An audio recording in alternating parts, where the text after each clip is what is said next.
저놈은 나쁜 X다라는 거를 뭐 날것의 언어로 표현하지는 않았지만 어쨌든 제가 변호사로서 할 수 있는 최선을 다해서 그 프레임을 어필하려고 되게 노력을 했던 것 같아요. 자, 그래서 이 사건 기여도가 아까 제가 말씀드렸죠. 몇 프로 나왔냐면 2% 나왔어요. 2% 나오고 재산분할금이 10만 원 이렇게 딱 선고가 된 거예요. 안녕하세요. 김보람 변호사입니다. 제가 이혼 사건을 정말 많이 진행했잖아요. 변호사 된 지도 뭐 10년이 훌쩍 넘어갔으니까. 근데 진행했던 건들 중에서 제가 정말 통쾌했던 건들 중에 하나를 소개해 드리려고 해요. 제목에도 이제 나와 있겠지만 저희가 재산분할금 10만 원, 그러니까 저희가 주는 거였는데 10만 원이 선고됐어요. 사실 뒤에 설명드리겠지만 영원 나온 것보다 저는 더 통쾌했어요. 그리고 기여도는 2%. 그러니까 이게 왜 너무너무 통쾌하냐면 사실 재산분할이라는 것이 특유재산으로 제외되지 않으면 일단은 두 분의 공동재산으로 보고 분할이 이루어지고 분할의 비율이 보통 5% 단위로 판결 나는 게 대부분이에요. 뭐 5%, 10%, 15% 거기서 뭐 조금 다른 경우도 있지만 대부분 그렇고 그리고 기여도가 5% 나오는 케이스들도 사실은 잘 없고 대부분 이제 10% 이상 이렇게 인정되는 경우들이 많은데 이 사건은 2% 나오면서 우리가 10만 원 주게 나온 거예요. 그래서 너무 뿌듯하다 그리고 통쾌하다라고 생각했던 케이스입니다. 재산분할은요, 제가 이제 상담 오시면은 많이 말씀드리는 게 있어요. 모든 케이스에 그런 건 아니지만 아무래도 혼인 기간이 이제 이어질수록 재산적인 기여가 없는 사람도 받아갈 수 있는 어떤 재산분할 몫이 생기는지라 좀 더 열심히 산 사람이 좀 손해보는 구조가 없지 않아 있습니다 라고 말씀드려요. 뭐 모든 사건에 그런 건 아니지만 일반적인 판례의 이런 태도를 개별 사건에 이제 대입을 했을 때 판결을 하면 좀 억울한 경우들이 있습니다. 이 케이스도 그런 일반적인 법원의 태도를 기준으로 봤을 때는 좀 억울한 결론이 나올 수도 있겠다라고 판단했던 케이스였는데요. 혼인 기간은 3년 정도로 길지는 않았었어요. 그런데 이제 같이 거주하고 있는 집의 시세가 어쨌든 혼인 기간 중에 좀 오른 상태였기 때문에 이런 경우에는 이걸 재산분할 대상에서 온전히 제외하지 않고 어느 정도 또 시세 상승 부분을 서로 쉐어하는 경우들도 많고 하기 때문에 좀 재산분할을 해주기에는 우리 의뢰인이 좀 속상한 그런 케이스였습니다. 우리 의뢰인이 경제적인 능력도 있고 진짜 생활력도 있고 재테크 능력도 있고 해서 대부분의 재산을 우리 의뢰인이 형성한 거였어요. 결혼할 때 신혼집도 우리 의뢰인이 마련했고 그리고 그 신혼집 팔아가지고 다시 이제 집을 마련하면서 또 그 집이 또 시세가 오르고 그리고 결혼하는 생활 중에 생활비나 이런 것도 대부분 우리 의뢰인이 조달했어요. 그리고 상대방이 뭐 경제활동을 아예 안 한 건 아니었지만 결론적으로 생활비로 유입된 거는 굉장히 미미했고 또 번 돈 어디 갔는지 잘 모르겠어요. 재산분할 대상 하려고 보니까 돈이 없어. 그리고 우리 의뢰인이 뭐 생활비만 된 게 아니고 상대방 뭐 차량, 뭐 외제차 리스비도 대주고 그리고 두 분 다 경제활동을 하니까 우리 의뢰인의 어머니가 아이도 양육을 해주셨어요. 거의 뭐 비용 받고 이런 것도 아니었기 때문에 그러니까 뭐 유무형의 경제적인 기여라고 하면 우리 의뢰인 쪽이 대부분인 거예요. 근데 문제는 상대방이 이 재산을 형성하는 데 기여한 건 없지만 어쨌든 혼인 중에 같이 신혼생활했던 집이 또 뭐 시세가 오르고 이런저런 게 있기 때문에 법원 태도는 이 재산의 유지, 증식에 기여했다라고 해서 어느 정도 재산 분할을 인정을 해줍니다. 상대방은 1억 넘는 돈을 청구를 해서 이제 소상 제기를 한 거예요. 자기 뭐 했다고. 우리 의뢰인 너무 억울하잖아요. 그래가지고 이제 어떻게 할지 상담을 하고 최대한 쟤한테 줄 돈을 줄이는 걸로 한번 우리 열심히 해보자 라고 해서 수임하고 시작을 했습니다. 자, 이 사건 조기에 조정의 회부가 됐어요. 근데 우리 의뢰인은 이 인간이랑 빨리 정리하고 싶은 거예요. 제가 우리한테 도움 주는 것도 없고 그냥 빨리 적당히 주고 그간의 세월을 빨리 정리하고 싶은 거예요. 그래서 어느 정도 금액은 줄 의사가 있다고 했고 되게 이제 실갱이가 있었는데 상대방은 자기가 죽어도 1억은 받아야겠다는 거예요. 무슨 이유로?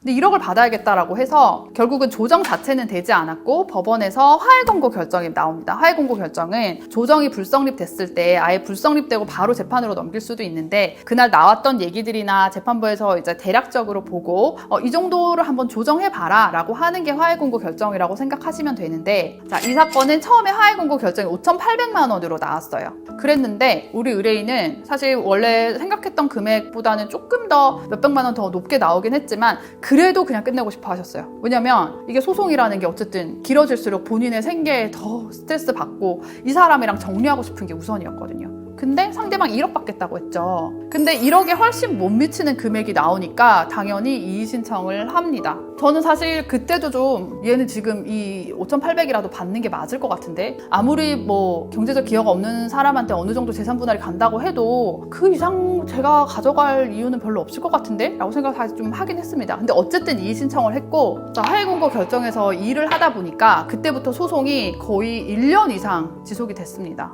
이 소송을 하는 게 물론 이제 변호사가 진행을 하는 거기는 하지만 당사자분들도 되게 힘들거든요. 서로 공격하고 방어하고 이런 것들을 이제 저희랑 계속 이제 주고받고 해야 되니까. 그래서 우리 의뢰인도 너무 힘들어했고, 그러니까 저는 막 너무 괘씸하기도 한 거예요. 이만큼 주겠다고 하는데도 그것보다 더 받겠다고 하는 거니까. 그래서 이 사건의 특수성을 좀 판사한테 어필하려고 되게 노력을 했던 것 같아요. 이거는 그냥 이제 이 혼인 기간에 이 재산이 이렇게 나눠지는 게 아니고 우리 의뢰인이 정말 다 했다. 이거 뭐 돈뿐만 아니라 뭐 여러 가지. 그러니까 쉽게 말하면 저놈은 나쁜 엑스다라는 거를 뭐 날것의 언어로 표현하지는 않았지만 어쨌든 제가 변호사로서 할 수 있는 최선을 다해서 그 프레임을 어필하려고 되게 노력을 했던 것 같아요. 자, 그래서 이 사건 기여도가 아까 제가 말씀드렸죠. 몇 프로 나왔냐면 2% 나왔어요. 2% 나오고 재산분할금이 10만 원 이렇게 딱 선고가 된 거예요. 그러니까 저도 이런 금액은 처음 봤어요. 그래서 저도 진짜 딱 판결 받고 판사도 내가 얘기하려고 했던 그거를 진짜 좀 이해를 해주셨구나, 이게 정말로 좀 어필이 됐구나 라고 생각해서 너무 뿌듯하고 또 의뢰인 생각하면 되게 통쾌하고 그랬습니다. 그리고 더 재밌었던 거는 우리 의뢰인 사실 조정하고 할 때도 양육비도 막 많이 받고 싶어 하지도 않았어요. 그 소송 기간 내내 양육비 한 푼도 안 줬습니다. 그래서 너무 괘씸하잖아요. 우리 의뢰인이 뭐 양육비 안 받아도 된다고 하는 거는 뭐 그렇다고 저는 이제 양육비 안 주시는 분들 너무 화가 나서 과거 양육비로도 저희가 청구를 했거든요. 결론적으로 우리는 10만 원을 주고 과거 양육비로 우리는 850만 원 받는 걸로 나왔어요. 그럼 결론적으로 우리는 840만 원을 받는 꼴이죠. 처음에 아까 말씀드렸죠. 하위공고 결정 얼마 나왔다고? 5,800만 원. 근데 상대방은 지금 5,800만 원은커녕 우리한테 돈을 주게 생기는 결론이 된 거예요. 자, 근데 여기서 또 끝이 아닙니다. 상대방 입장에서 생각을 해보면 자기 1억 죽어도 받겠다고 하고 5,800도 노 하고 1년 이상 소송을 진행한 거잖아요. 근데 지금 돈을 자기가 토해내게 생겼으니까 받아들일 수가 없죠. 그래서 또 항소를 제기합니다. 우리 의뢰인 진짜 이거 너무너무 빨리 끝내고 싶어 하셨거든요. 그래서 항소 제기되고 나서 이제 상대방한테 저희한테 좀 부탁하셔가지고 제안해봐달라고 했던 내용이 양육비랑 소송 비용이랑 다 안 받을 테니까 그냥 이제 끝내자. 내가 그 10만 원 주겠다. 항소 안 하면 나 이제 과거 양육비도 안 받을 테니까 끝내자라고 했는데 상대방이 이것도 노하고 항소를 진행했습니다. 항소 진행 중에도 우리 의뢰인 여전히 과거 양육비 안 받고 그냥 빨리 끝내고 싶어하는 의사가 있었는데 저희가 그 부분 계속 이제 협의 논의를 했지만 상대방 의사가 완강해서 합의는 되지 않았고 결국 2심도 판결을 받게 됐거든요. 자, 최종 결론 어떻게 됐을까요? 재산 분할은 여전히 우리 주장 그대로 그냥 10만 원, 2% 이렇게 인정이 됐고 항소심이 또 기간이 지나가잖아요. 그러니까 그 기간에도 당연히 뭐 저 사람은 양육비를 안 줬죠. 그러면 과거 양육비는 무조건 쌓입니다. 양육비는 무조건 줘야 되는 돈이기 때문에. 그래서 그 사람이 우리한테 줘야 되는 과거 양육비만 늘어나서 결론적으로 우리가 1,400만 원을 더 받는 그런 결론으로 마무리가 됐습니다.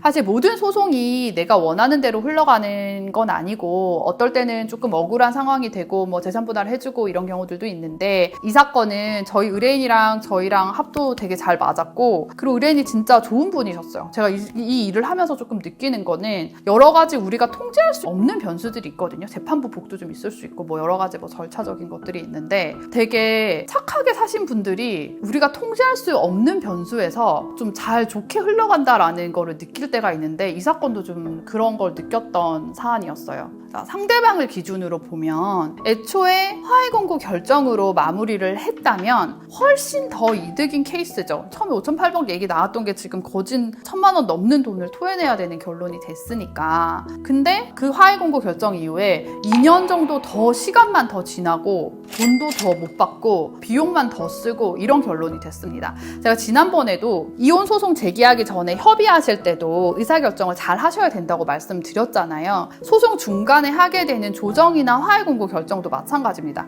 특히 소송 중에 하게 되는 조정 같은 경우에는 소송 전의 합의는 상대방 재산 내역을 모르고 되게 블라인드인 상태로 논의를 해서 뭐 이 합의가 맞나 안 맞나 자체를 판단할 수 없는 경우도 많은데, 소송 중에 조정이나 이런 화해 공고 결정 같은 경우에는 어느 정도 재산 내역이 드러나고 법률적인 검토가 가능한 상태에서 이루어지는 경우들이 많이 있거든요. 그러면 그때는 내가 원하는 결론이 1억이든 10억이든 몇 억이든지 간에 객관적으로 내가 취할 수 있는 금액과 이득이 어느 정도의 스펙트럼에 있는지를 잘 고려하셔가지고 의사결정을 하시는 게 좋겠습니다.